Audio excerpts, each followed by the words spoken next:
Sistema circulatorio.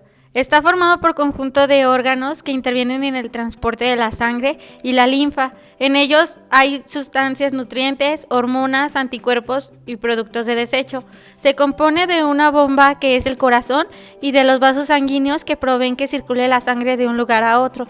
El corazón bombea sangre a través del sistema arterial a una presión considerable. La sangre retorna al corazón a baja presión con la ayuda de la presión negativa que hay en la cavidad torácica durante la inspiración y compresión de venas por los músculos esqueléticos. Los vasos sanguíneos están organizados de modo que la sangre impulsada por el corazón alcance con rapidez de la red vascular, que son paredes formadas por los capilares. Entre capilares ocurre intercambio del líquido entre sangre y tejido, llamado filtrado, que lleva oxígeno y metabolitos y lo intercambia por dióxido de carbono y desechos. El resto se introduce en capilares linfáticos en la linfa y retorna la sangre a través de los vasos linfáticos. Las arterias son los vasos que llevan la sangre hacia los capilares y las venas son los que recogen la sangre y la retornan hacia el corazón. El sistema portavenoso. Este hace el intercambio entre vena o arteriola entre las redes de los capilares y llevan sangre al hígado desde el intestino. Existen dos circuitos que distribuyen la sangre en todo el cuerpo, que es pulmonar, que va de pulmones hacia el corazón y viceversa, y sistemática, que va del corazón hacia los tejidos y viceversa. El corazón es una bomba muscular que mantiene el flujo unidireccional de la sangre.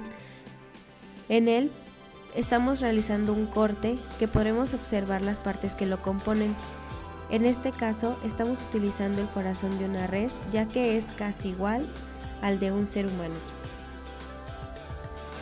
Se encuentra rodeado por un saco fibroso llamado pericardio.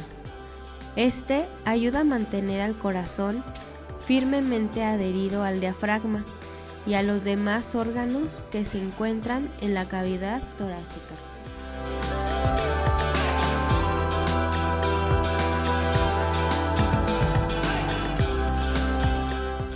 Ahora, con el corte podremos observar los orificios de las venas cava superior e inferior. En la superior es la que introduce de nuevo la sangre desoxigenada que ha recorrido nuestro cuerpo.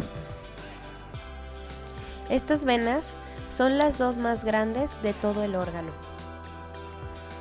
Como podemos observar, también se encuentra cubierto por una capa de tejido adiposo. Continuamos con un corte que nos permitirá observar el atrio derecho, el cual es la primer cavidad del corazón en recibir la sangre que ha recorrido nuestro cuerpo, es decir, la sangre desoxigenada.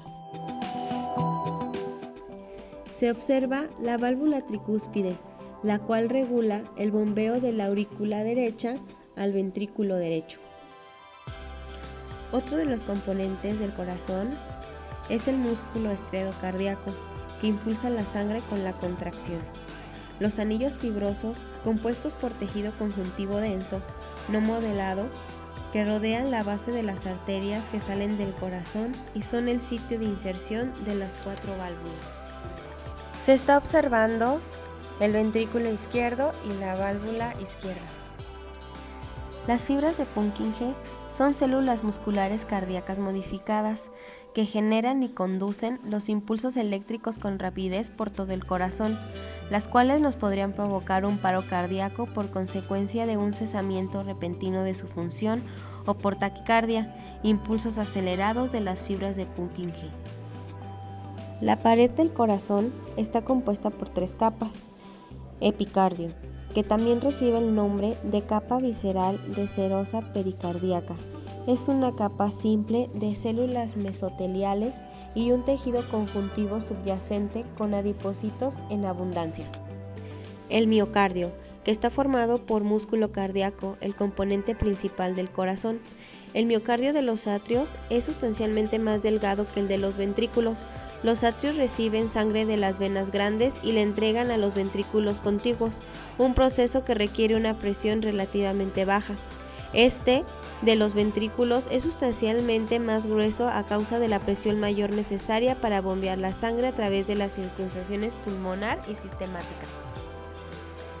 Endocardio, que consiste en una capa interna de endotelio y tejido conjuntivo subendotelial, una capa media de tejido conjuntivo y células musculares lisas y una capa externa de tejido conjuntivo, también llamada capa subendocárdica, que es continua del tejido conjuntivo del miocardio, el sistema rector de impulsos del corazón.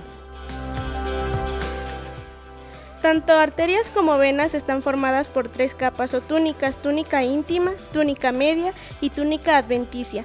La túnica íntima es la más interna, más próxima a la sangre, y está formada por un epitelio simple plano o endotelio, una lámina basal y una capa de tejido conectivo laxo. La túnica media está formada sobre todo por fibras de músculo liso. La túnica adventicia es la capa más externa y está formada por tejido conectivo. Las arterias y las arteriolas tienen las paredes más gruesas que las venas y vénulas, ya que tienen que soportar mayor presión sanguínea por estar más cerca del corazón. Las arterias suelen tener menor diámetro que las venas, lo que conjunto con el mayor grosor de sus paredes les da un aspecto más redondeado, es decir, el contorno de las venas es más irregular que el de las arterias. Las arterias y venas grandes contienen a su vez vasos sanguíneos que irrigan sus paredes. A este conjunto de vasos se les denomina vasos de los vasos. Esta red es más externa en las arterias, mientras que puede encontrarse más próximas a la luz en las venas. Las arterias son más sensibles a enfermedades que las venas porque sus capas musculares más próximas a la luz están relativamente alejadas del riego sanguíneo. Tanto en las paredes de las arterias como en las venas hay terminaciones nerviosas que controlan la dilatación y la contracción de su musculatura. Arterias. Se clasifican en 3 tipos según su tamaño y las características de la túnica media. Arterias grandes. Entre ellas se va a encontrar aorta y arterias pulmonares, entre otras, también conocidas como arterias elásticas. Tienen capas múltiples de láminas elásticas en sus paredes. Sirven como vías de conducción en las cuales el movimiento continuo y uniforme de la sangre está facilitado. La túnica íntima de la arteria elástica se compone de un endotelio, tejido conjuntivo subendotelial y una membrana elástica interna no conspicua. La túnica íntima de las arterias elásticas es relativamente gruesa y consiste en lo siguiente: endotelio de revestimiento con su lámina basal, capa subendotelial, membrana o lámina elástica interna. Las células endoteliales participan en la integridad estructural y funcional de la pared vascular.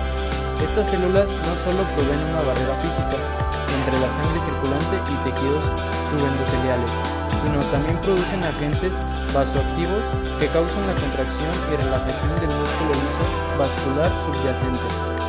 La túnica media consiste en capas múltiples de células musculares lisas separadas por láminas elásticas. Estas se van a componer de elastina, células musculares lisas, fibras colágenas y sustancias amorfas. La túnica adventicia en la arteria elástica es una capa de tejido conjuntivo relativamente delgada. Se compone de fibras colágenas, fibroblastos y macrófagos, vasos sanguíneos y nervios. Luego, dentro de esta clasificación también se van a encontrar las arterias medianas, también conocidas como arterias musculares. Tienen un músculo más liso y menos elastina en la túnica media que las arterias elásticas. La túnica íntima es más delgada en las arterias musculares y contiene una membrana elástica interna prominente. El espesor de la túnica íntima varía con la edad y otros factores. En los niños es más delgada. La túnica media de las arterias musculares está compuesta casi en su totalidad por tejido muscular liso, con poco material elástico. La túnica media de las arterias musculares consiste en células musculares lisas entre fibras colágenas y una cantidad relativamente escasa de material elástico. La túnica adventicia de las arterias musculares es relativamente gruesa y con frecuencia está separada por la túnica media por una membrana elástica externa reconocible. Esta túnica está compuesta por fibroblastos, fibras colágenas, fibras elásticas y, en algunos vasos, adipocitos diseminados. Y por último, vamos a hablar de las arterias pequeñas o arteriolas. Las arterias pequeñas y arteriolas Se distinguen unas de otras por la cantidad de capas de células musculares lisas en la túnica media. Las arteriolas controlan el flujo sanguíneo hacia las redes capilares por contracción de las células musculares lisas. Sirven como reguladores de flujo hacia los lechos capilares, aumentan la resistencia vascular y reduce o bloquea la entrada de sangre en los capilares. Bueno, ahora empezaremos a hablar de lo que son los capilares. Estos son pequeños vasos sanguíneos que tienen un menor diámetro que los eritrocitos. Van a formar redes vasculares para dejar fluir líquidos que contienen gases, desechos y algunos metabolitos. En el cuerpo forman alrededor de unos 80.000 kilómetros de capilares y están compuestos por células endoteliales y una lámina basal. Las células endoteliales forman un tubo para que por ahí puedan fluir los eritrocitos. En algunos casos este tubo es tan estrecho que los eritrocitos, para poder pasar en él, tienen que pasar plegados uno encima del otro. El espacio estrecho pues nos va a limitar el intercambio de gases y nutrientes entre lo que es el torrente sanguíneo y el tejido extravascular. También en algunos casos el capilar que se ve está formado por solo una célula o por varias, que ahí se podrá apreciar en la imagen. La composición física de estas paredes también nos facilita el intercambio de sustancias, pues son muy delgadas. Ahora, su clasificación iba a estar dada por lo que es su localización y su morfología. Empezamos con lo que son los continuos. Estos se localizan principalmente en pulmones, músculos y sistema nervioso central. En un corte transversal se observan dos membranas unidas que rodean a una lámina de citoplasma, la cual puede tener un núcleo o no. Tienen un espacio pequeño por donde fluyen también moléculas de un menor tamaño. Debajo de las membranas plasmáticas basal y luminal tenemos vesículas pinocíticas, cuya función va a ser transporte de sustancias grandes de la luz hacia el tejido conectivo. Vamos a tener también un pericito que tiene proyecciones extracelulares que rodean al endotelio y está fijada con una lámina basal a este. La función pues va a ser contráctil y está en función también de lo que es el óxido de nitrógeno de las células endoteliales. Este va a dar sustentabilidad y estabilidad a los capilares. Va a dar estímulos a células endoteliales que van a ser físicos y químicos. Desde el punto de vista histológico, las células parecen mesenquimatosas y pues dice que van a originar a las células musculares lisas y endoteliales. También participan en formación de algunas enfermedades cuando se están creando vasos sanguíneos nuevos, como la angiogénesis tumoral. Segundo tipo de capilares son los fenestrados, son típicos de glándulas endocrinas y están situados en donde va a haber absorción de líquidos y metabolitos como la vesícula biliar, el riñón y el estómago. Van a tener fenestraciones que proveen de canales a través de la pared capilar. Las células endoteliales van a contener vesículas pinocíticas. Las fenestraciones se dice que se originan a partir de estas vesículas. Los diafragmas van a ser los encargados de separar las fenestraciones y cuando no se absorben metabolitos o líquidos, la pared se va a hacer más gruesa y va a haber menos fenestraciones. Sin embargo, cuando va a haber un periodo de absorción, la pared se adelgaza y aumentan las fenestraciones. Cuando hay un cambio iónico en el tejido conectivo, empieza la fase de formación de fenestraciones, por eso decimos que está relacionado con la pinocitosis. El tercer tipo de capilares son los llamados discontinuos o también sinusoides. Estos van a ser típicos del hígado, el vaso y la médula ósea. Tienen un diámetro mayor y una forma más irregular que los otros capilares. Las características estructurales de estos capilares varían de un órgano a otro e incluyen células especializadas como las de Kupffer y las células de Ito, que son hepáticas. Estas almacenan vitamina A y se encuentran en asociación con las células endoteliales de los sinusoides del hígado. Y pues ya en aspectos funcionales de los capilares tienen dos principalmente, las cuales van a ser la vasomotricidad, que no es otra cosa que la vasodilatación y la vasoconstricción. Eso ya es más dependiendo de qué le esté afectando al cuerpo, y una densidad red de capilar, que esta se debe dependiendo cuánta actividad metabólica tiene el tejido que está irrigado. Otro de los vasos sanguíneos que tenemos son las venas. En las venas las túnicas no están tan definidas como las arterias, tienen las paredes más finas y su luz es más grande que el de las arterias. Las válvulas están formadas por valvas semilunares compuestas de una delgada lámina de tejido conjuntivo cubierta por células endoteliales.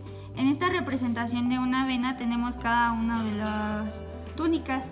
La azul representa el epitelio, el amarillo la túnica íntima, el rojo la túnica media y el blanco la túnica adventicia. Según su tamaño, las venas se clasifican en 3 tipos. El primer tipo son las vénulas o venas pequeñas, que van desde 0.1 milímetros hasta 1 milímetro. Las vénulas a su vez se dividen en vénulas poscapilares y vénulas musculares. Las poscapilares recogen la sangre de la red capilar y se caracterizan por la presencia de pericitos. Su revestimiento endotélico es el sitio de acción principal de agentes vasoactivos como la histamina y la serotonina. Los pericitos forman conexiones con las células endoteliales. Según su tamaño, las venas se clasifican en 3 tipos. Las primeras son las vénulas y venas pequeñas, que van desde 0.1 milímetros hasta 1 milímetro. A su vez, las vénulas se subdividen en vénulas poscapilares y vénulas musculares. Las poscapilares recogen la sangre de la red capilar y se caracterizan por la presencia de pericitos. Su revestimiento endotélico es el sitio de acción principal de los agentes vasoactivos como histamina y serotonina. Los pericitos forman conexiones con las células endoteliales. Las vénulas musculares se distinguen de las poscapilares porque tienen una túnica mediana. En estas no hay pericitos. Otro tipo de venas son las venas medianas. Tienen un diámetro de 10 milímetros aproximadamente. La mayor parte de las venas profundas que acompañan a las arterias se encuentran en esta categoría. Las válvulas son una característica distintiva de estos vasos. Las túnicas de la pared venosa son muy obvias en estas. Como podemos apreciar en la imagen, en venas grandes la túnica mediana es relativamente delgada y la túnica adventicia es relativamente gruesa. Estas tienen un diámetro superior a 10 milímetros. Las arterias coronarias son arterias musculares medianas. Se originan en el segmento proximal de la aorta ascendente. Tienen paredes gruesas debido a la gran cantidad de capas circulares de la célula muscular lisa en la túnica media. Los senos venosos durales representan los conductos venosos de la cavidad craneal. Son espacios amplios en la dura madre, que están tapizados por células endoteliales y carecen de células musculares lisas. Vena safena magna. Larga vena subcutánea del miembro inferior que tiene su origen en el pie y drena en la vena femoral justo debajo del ligamento inguinal. Vena central de la médula suprarrenal. Atraviesa la médula de la glándula suprarrenal y posee una túnica media poco habitual. Esta túnica contiene varios fascículos de células musculares lisas. El endotelio vascular es un órgano estructuralmente simple, es una capa unicelular que cubre la superficie interna de los vasos sanguíneos y conforma la pared de los capilares. Mide aproximadamente de 10 a 50 micrómetros de espesor. Está conformado por alrededor de 96.500 kilómetros de vasos de diferentes tamaños. Lo conforma una capa continua de células endoteliales, aplanadas, alargadas y de forma poligonal. En su superficie luminal expresan una gran variedad de moléculas de adhesión y receptores superficiales. Desempeñan un papel importante en la homeostasis de la sangre. Los vasos linfáticos forman hilos de una red cuyos nudos son los ganglios linfáticos. Los vasos linfáticos transportan la linfa desde los tejidos hacia el torrente sanguíneo y fungen como auxiliares de los vasos sanguíneos. Los vasos linfáticos de calibre más pequeño son llamados capilares linfáticos y son abundantes en el tejido conjuntivo laxo, mientras que los vasos de calibre cada vez más grandes son vasos linfáticos. Los capilares linfáticos son más permeables que los capilares sanguíneos y recogen el exceso de líquido con proteínas abundantes que hay en los tejidos, y una vez el líquido entra al vaso linfático se le llama linfa. El tejido conectivo es un tipo de tejido que se encuentra en el sistema circulatorio, en el estroma o la sustancia fundamental de la médula ósea. Este tejido posee fibras de colágeno tipo 3 que forman las llamadas fibras reticulares, poseen glúcidos. También poseen fibras elásticas. En la imagen se pueden observar los fibroblastos, que son las células más numerosas de este tejido. Ayuda a darle sostén y fortalecer otros tipos de tejidos en el organismo, protege y aísla los órganos internos. También se pueden observar los vasos sanguíneos. Tomamos el músculo cardíaco ya que se contrae de manera rítmica y automática, ayudando a la circulación de la sangre. En este corte se observan los núcleos celulares centrales, las fibras musculares y un capilar y los discos intercalares. En este otro podemos observar las estriaciones transversales y los discos intercalares. En este se puede observar parte de una célula de músculo cardíaco auricular con gránulos que contienen hormona natriurética que ayuda a la reducción de la presión arterial. Ahora tomamos al músculo liso, ya que se encuentra sobre todo en las vísceras y también en arterias, venas y linfáticos mayores, actuando, regulando y conservando el diámetro de la luz de las vísceras huecas. En este corte observamos pequeños vasos sanguíneos como son las arteriolas, una vénula, asimismo rodeadas por células musculares lisas, al igual que un capilar linfático. Continuando con otro corte histológico de vasos del útero de rata, en que se muestran cortes transversales de una arteriola y una vénula. Aquí está la arteriola, aquí la vénula, acompañada igualmente de células musculares lisas. Y finalicemos con el corte transversal de una arteria muscular, en donde se observan los pequeños vasos sanguíneos. Tejido adiposo epicardio está compuesto por adipocitos, tejido nervioso y ganglionar, así como células inflamatorias, estromales e inmunológicas. Los adipocitos del tejido adiposo epicardio son de menor tamaño que los adipocitos subcutáneos y los de otros depósitos de tejido adiposo visceral, siendo el tamaño un determinante de particular importancia en la expresión de adipocitonas en el TAE. Es necesario mencionar que existe otro depósito de grasa localizado a nivel cardíaco, que es el tejido adiposo pericardio. A diferencia del TAE, se localiza fuera del pericardio visceral y sobre la superficie externa del pericardio parietal. La correlación clínica sobre el virus de inmunodeficiencia humana, que es un retrovirus de RNA que contiene enzima llamada transcriptasa inversa. Este virus causa el síndrome de inmunodeficiencia adquirida, mejor conocido como SIDA. El HIV tiene un periodo de incubación que puede durar hasta 11 años antes de que aparezcan los signos y síntomas clínicos del SIDA. La mayoría de las personas infectadas en el virus desarrollan el SIDA. El HIV se introduce en los linfocitos T cooperadores porque se une a las moléculas CD4. La segunda correlación clínica se debe a la designación de linfadenitis reactiva o inflamatoria. Hace referencia al agrupamiento de los ganglios linfáticos que con frecuencia es secundario a infecciones bacterianas o infecciones por otros microbios. Los ganglios linfáticos aumentan en tamaño debido al edema o hiperplasia de los nódulos linfáticos y sus componentes de las células, entre las que se encuentran los linfocitos B, linfocitos T, macrófagos y otras células presentadoras de antígenos.